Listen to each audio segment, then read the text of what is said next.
Today's lesson is the red telephone box, a British icon's fight for survival. Hi, everybody. I'm Roger. And my name is Helen. And today we're going to the UK, Great Britain, and we're going to talk about something that is iconic of their culture, something that you can expect to see when you go to England or Scotland or Wales or wherever. And that is the red telephone box. Indeed, lots of pictures that are trying to promote tourism to the UK will show those red boxes. They'll show the Houses of Parliament. They'll show Big Ben, that big clock, the London Eye or whatever. And, of course, lots of people want to go check out the red telephone box. But it's having to fight for survival because, hey, people don't really use public telephones anymore, do they? Right. People don't use public telephones anymore because they have their smartphones, their cell phones. But the red telephone in Britain is a British icon. So an icon is something that belongs to a people or a culture, and it has significance. It has meaning because it's a part of that culture.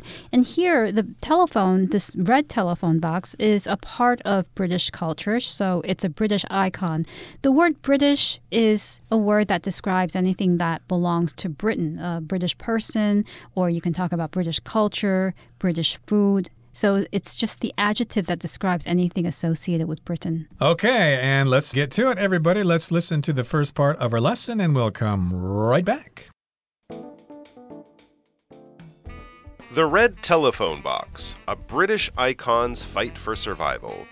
Like Big Ben, Beefeaters, and the red double-decker bus, the red telephone box has become an iconic symbol of British culture. Indeed, it's a common sight in London to see tourists eagerly forming lines on the street just to snap a photo beside one. These unique structures have been serving Britain's public for over a century, though today they are in real danger of biting the dust.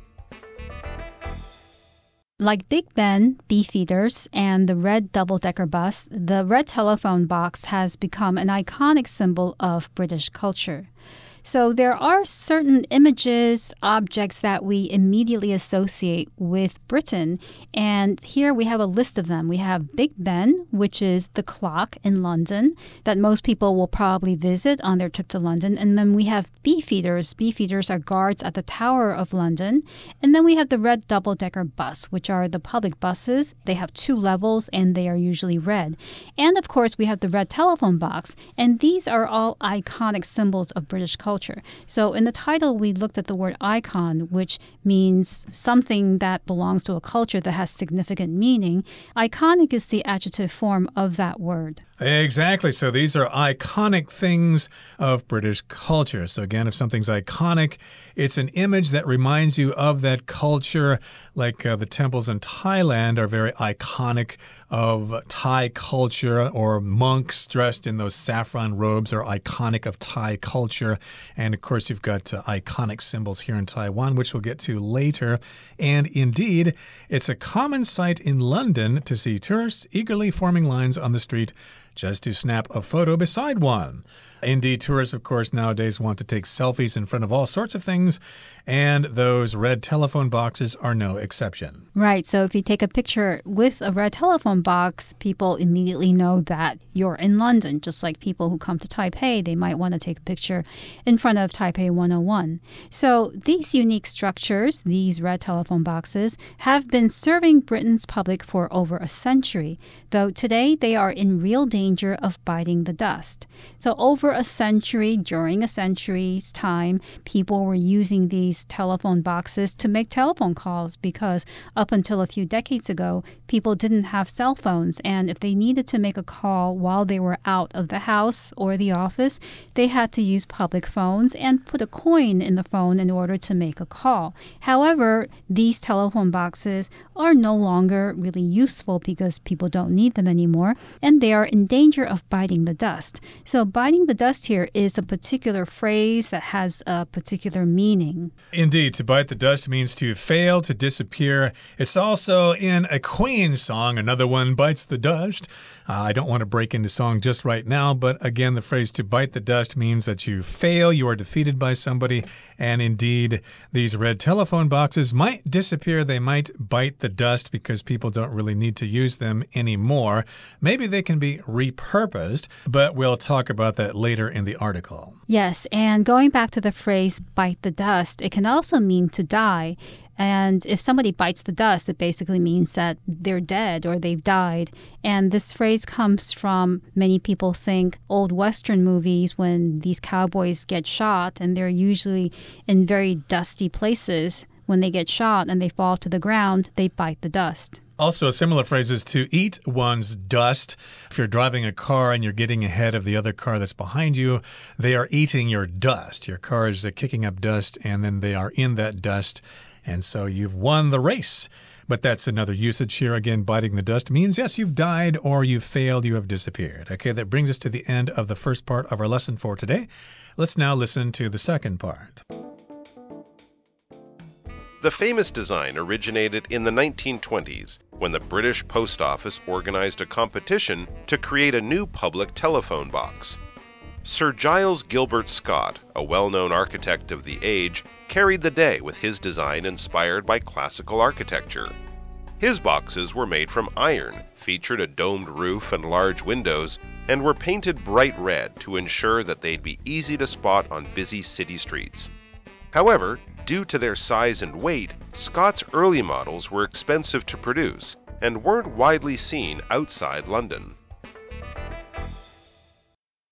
大家好，第二部分我们来介绍动词 originate， 它的意思是起源、发源或是来自于。例如 ，Researchers are trying to find out where the virus originated from。研究人员正试图找出这个病毒是起源于哪里。又或者说 ，The storm originated in the northern Atlantic。这个暴风来自北大西洋。另外补充这个字的相关名词 origin。origin origin 意思是起源或是由来。例如 There are many theories that try to explain the origin of life.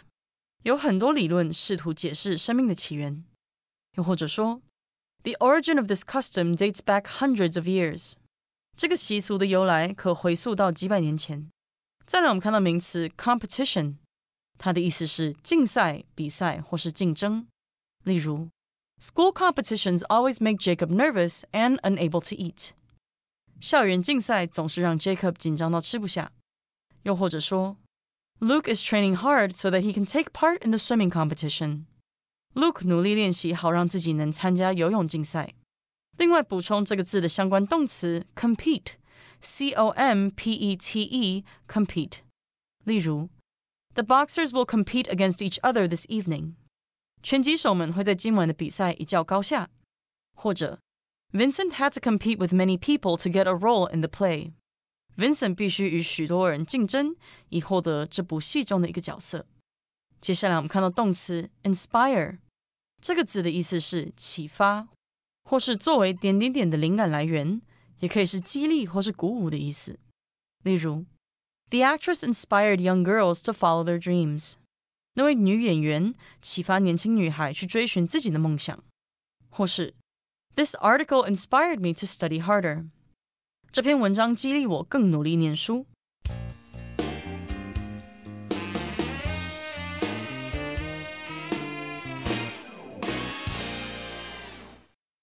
The famous design originated in the 1920s when the British Post Office organized a competition to create a new public telephone box.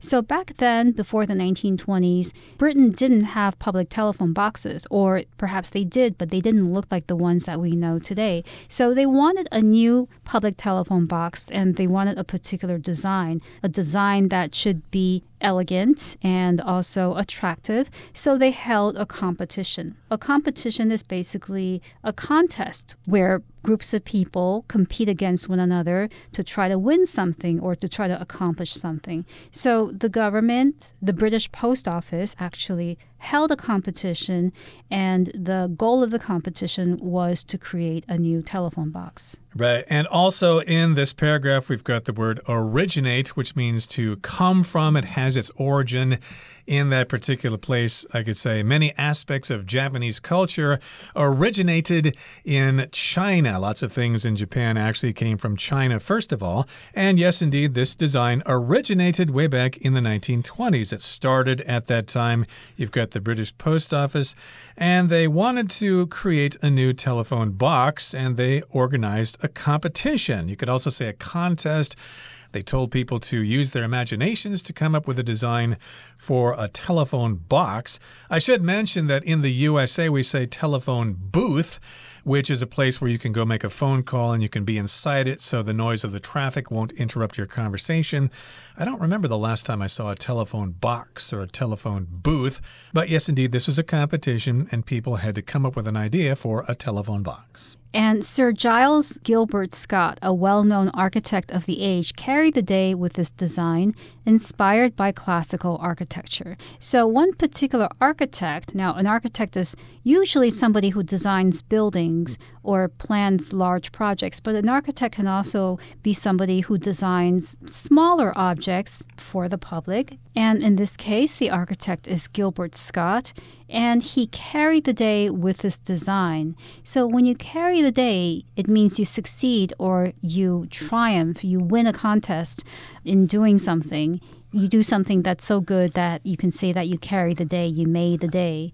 For instance, I could say that our high school football team carried the day because they won the game. Indeed. So he became successful. He won the competition. He carried the day with his design, which was inspired by classical architecture. And here we've got the word to inspire, and that just means that you got an idea for something because you saw something or you experienced something. Of course, a lot of people who travel to France, for example, are inspired by the things they see there. If you're a painter, for example, you can be inspired by the works of art you see in museums and things like that. And indeed, he was inspired by classical architecture. We could say he got his ideas from classical architecture, or his idea for the phone booth, for the phone box, and hence we have the London phone box, or at least the phone box that is popular in the UK. Right. So a person can be inspired by something, but an object could also be inspired by something. In this case, the design was inspired by classical architecture, which means that the design was based on a source, and that source was classical architecture. Right. So if you look at the phone box, you could probably see some elements of classical architecture in it. And his boxes were made from iron. Iron, of course, is a kind of metal that's used to make steel. And yes, indeed, they were made from iron, so they probably were pretty heavy. And they featured a domed roof and large windows and were painted bright red to ensure or to guarantee that they'd be easy to spot on busy city streets. So this sentence here describes his original design. They were made from iron and they had a domed roof. A dome is like a half sphere, a half circle, basically. There's lots of domed buildings in the world, buildings that have domes on them, a round roof. It also had large windows, and they were painted bright red so people could easily see them. That would ensure or guarantee, or to make sure, that they would be easily seen on busy city streets in London and Manchester or wherever. Right. So as Roger mentioned, ensure means to guarantee or to make certain that something happens. I could also say as an example, we need to ensure that the guests at the party have enough food to eat. Indeed. Okay, so that's where the design came from. That was the original design. But however, due to their size and weight, Scott's early models were expensive to produce and weren't widely seen outside London. So yes, indeed, we do have a problem with their size. Maybe they were too big. And of course, because they were made from iron, they were too heavy. They were difficult to move around and set up in various locations. So his early models were expensive to produce as a result of that. And you would not see them in places outside of London, or at least they were rarely seen outside of London, or they weren't widely seen outside London. Maybe, there was one or two in different parts of the country, but most of them were in good old London. Okay, that brings us to the end of the second part. Let's move on now to the third part. So, in 1935, Scott modified his design, making it a little smaller in size and much lighter. And over the next few decades, tens of thousands of these boxes were set up all over the country. 第三部分我们看到单字 modify， 它是动词，指的是修改、改进或是变更，也可以是修饰的意思。例如 Paul modified his motorcycle, making it lighter and faster. Paul 改装了他的摩托车，使其更轻更快。或是 The marketing team modified their proposal to better meet the client's needs. 该行销团队修改了他们的提案，以更好地满足客户的需求。另外补充这个字的相关名词 modification, M-O-D-I-F-I-C-A-T-I-O-N, modification, 意思是修改或是改变。例如 Kevin added a few modifications to his car, including some extra loud speakers. Kevin 为他的车子做了一些改装，包括超大声的音响喇叭。又或者说 We need to make modifications to our plans because of the upcoming storm. 我们必须因应即将到来的暴风雨，而为我们的计划做出修改。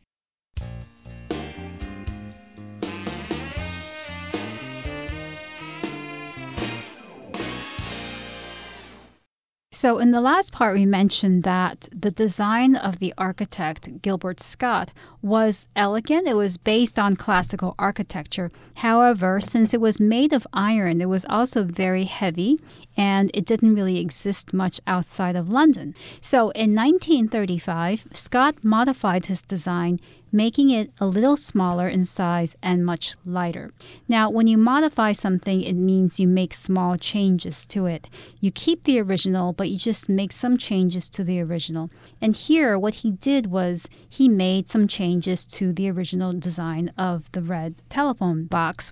What he did was he made it smaller, because perhaps the first version was too big, and he made it lighter. We did mention that since it was made of iron, it was very heavy, and the modification that he made was to make it lighter. Right, so he did not start from scratch or start all over and make a new phone box. He just modified his design. He made some changes to the original design, and what he did was to make it a little smaller in size so it wasn't so big, and he also made it much lighter. So therefore, it was probably more accepted because it was smaller and lighter, and governments thought, okay, we will install these new phone boxes because they're smaller and lighter. They don't have the problems that the original design had. That's right. So that's the story of how the red telephone box was born. And now we know who designed it. It was an architect named Sir Giles Gilbert Scott. And next, we're going to look at how these red telephone booths or boxes will be used in the future. And over the next few decades, tens of thousands of these boxes were set up all over the country. So here, of course, we're talking about a period of time. A decade, of course, is a period of 10 years. So over the next few decades, in, say, 20 or 30 years, lots of these boxes were set up all over the country. We've got tens of thousands of these boxes. That's just one way of giving us a pretty large number. Tens of thousands could refer to 10,000, 20,000, 30,000. They were set up or established all over the country. And again, we are referring to the UK of England, Scotland, and Wales. And maybe some of them were set up in Northern Ireland. You never know. Yes, and here we also have the phrasal verb set up. Set up basically means to establish. You can set up a company. You can set up a bank account. It's a very flexible phrasal verb that you can use in many contexts. And of course, some of those phone boxes are still standing because they are iconic symbols of the UK, of Britain, of England. But of course, they are facing an uncertain future because people don't really need to use them anymore. As you said earlier, Helen, people are just using their smartphones to make phone calls. They don't really need to use public phones anymore. Okay, that brings us to the end of our discussion for today. Let's listen now to Hanny.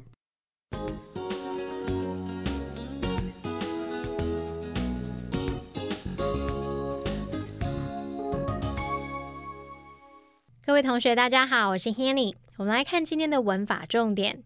课文第3部分最后一句写到 And over the next few decades, tens of thousands of these boxes were set up all over the country. 在接下来的几十年里，成千上万的电话亭就被设置在全国各地。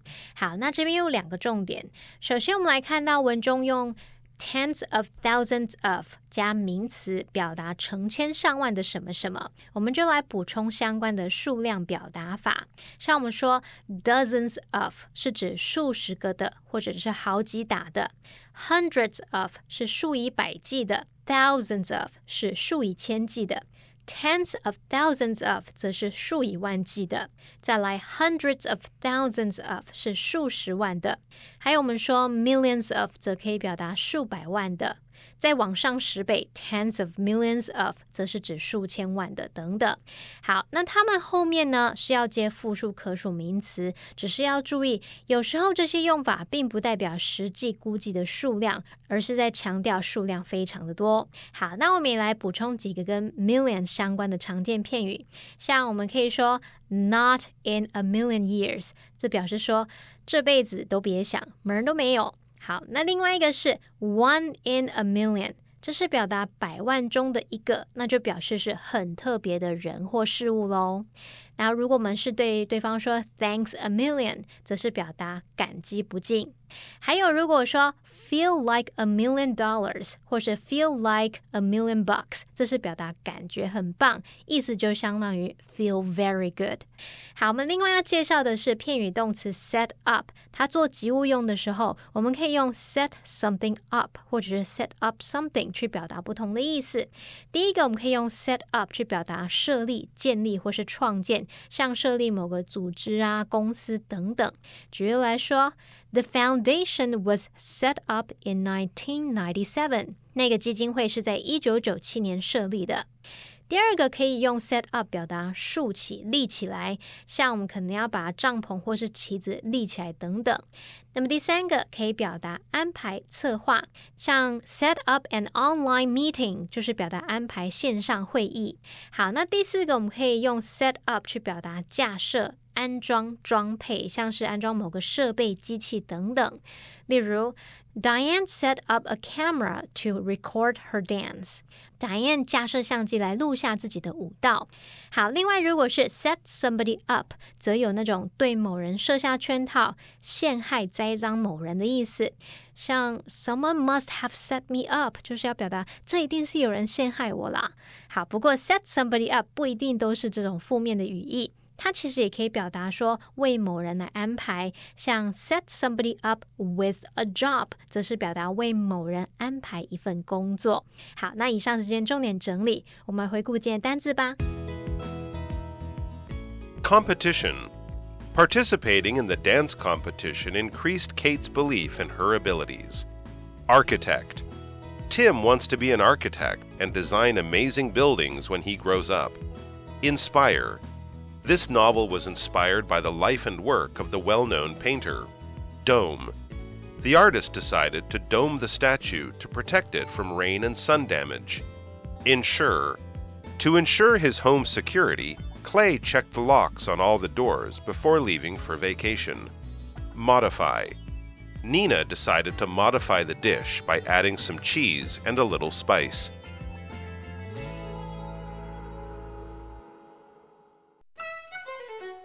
Well, everyone, today's article has come to an end, and I sure hope you enjoy reading along with us.